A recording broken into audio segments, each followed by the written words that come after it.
Hello friends, मैं सचिन कुमार। तो जैसे आपको पता होगा कि एमसीसी ने नीट यूजी काउंसलिंग के लिए इन्फॉर्मेशन बुलेटिन रिलीज कर दिया है। तो आज हम उसी इन्फॉर्मेशन बुलेटिन का समरी देखेंगे और मेन पॉइंट डिस्कस करेंगे। वो इन्फॉर्मेशन बुलेटिन पूरे 78 पेज का है, तो आप लोग उसे पढ़ने में आपको बहुत दिक्कत आएगी, इसलिए मैं उसका समरी आपको बता दे रहा हूँ। मेन चीज़ उसमें क्या दिया हुआ है, तो इसमें हम पूरा देखेंगे कि काउंसलिंग होता क्या है। जैसे बहुत सारे बच्चे पहली बार काउंसलिंग कराते हैं तो उनको पता ही नहीं रहता काउंसलिंग होता है क्या। वो सोचते ही क्या है, जैसे मैं ही था तो मुझे लगता था कि क्या होता है काउंसलिंग, क्या इंटरव्यू वगैरह होता है क्या होता है।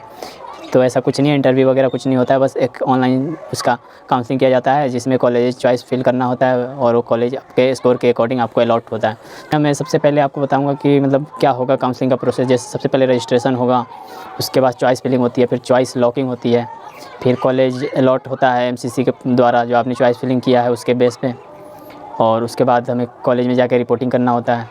फिर वहाँ पे आपको मन है तो आप अपग्रेड भी करा सकते हैं कॉलेज, या फिर उसी कॉलेज में ज्वाइन रह सकते हैं।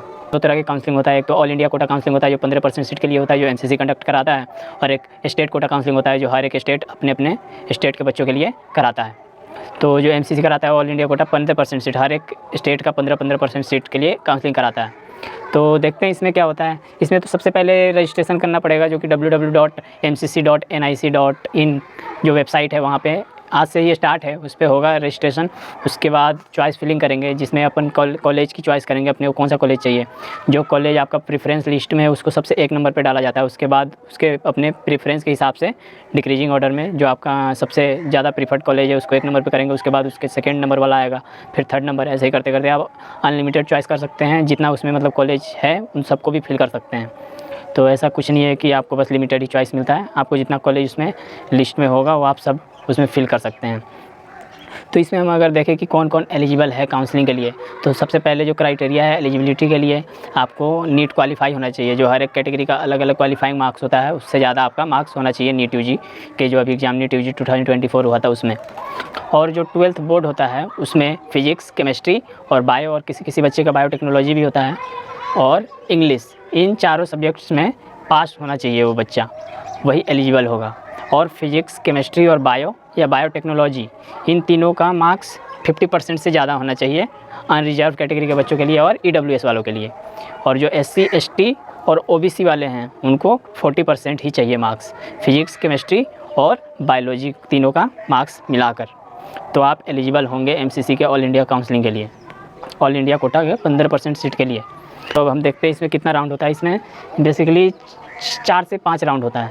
राउंड 1 होता है, उसके बाद राउंड 2 होगा, फिर राउंड 3 होगा। राउंड 3 को मॉपअप राउंड भी कहते हैं।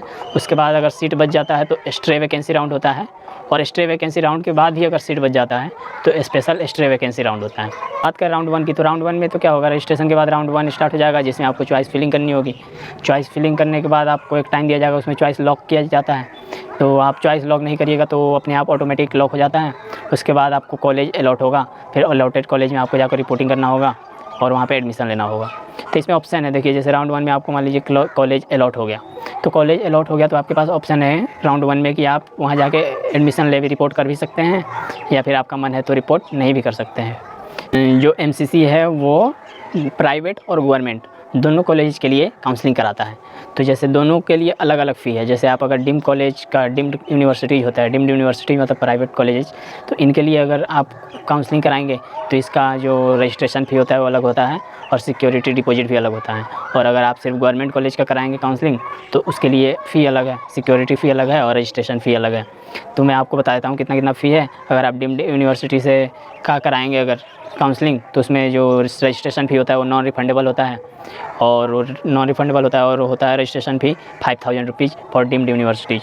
और वहीं एक रिफंडेबल सिक्योरिटी अमाउंट भी होता है, वो होता है 2 lakh rupees for deemed universities, जो कि अगर रिफंडेबल होता है। अगर बाद में आपको कॉलेज अलॉट हो गया और आप ज्वाइन कर लिए तो आपको रिफ़ंड हो जाएगा, या फिर मान लीजिए आपको किसी राउंड में कॉलेज नहीं मिला तब भी आपको रिफ़ंड हो जाएगा। यही अगर आप गवर्नमेंट कॉलेज के लिए रजिस्ट्रेशन कराएंगे तो जो नॉन रिफंडेबल रजिस्ट्रेशन फ़ी होता है वो अलग अलग कैटेगरी के लिए अलग अलग होता है। जैसे अनरिजर्व्ड और ईडब्ल्यूएस के लिए रजिस्ट्रेशन फ़ी होता है 1000 रुपीज़, और जो एससी, एसटी और ओबीसी के लिए होता है उनके लिए जो रजिस्ट्रेशन फ़ी होता है वो होता है 500, और ये रजिस्ट्रेशन फ़ी होता है वो नॉन रिफंडेबल होता है दोनों के लिए, डीम्ड यूनिवर्सिटी में भी और गवर्नमेंट कॉलेज के लिए भी। और गवर्नमेंट कॉलेज के लिए जो रिफंडेबल सिक्योरिटी अमाउंट होता है वो भी कैटेगरी अलग अलग कैटेगरी के लिए अलग अलग होता है। जैसे यूआर एंड ईडब्ल्यूएस के लिए अलग होगा, वो होगा 1000 रुपीज़, 10,000 रुपीज़, और जो एससी, एसटी और ओबीसी वालों के लिए 5000 रुपीज़ होता है।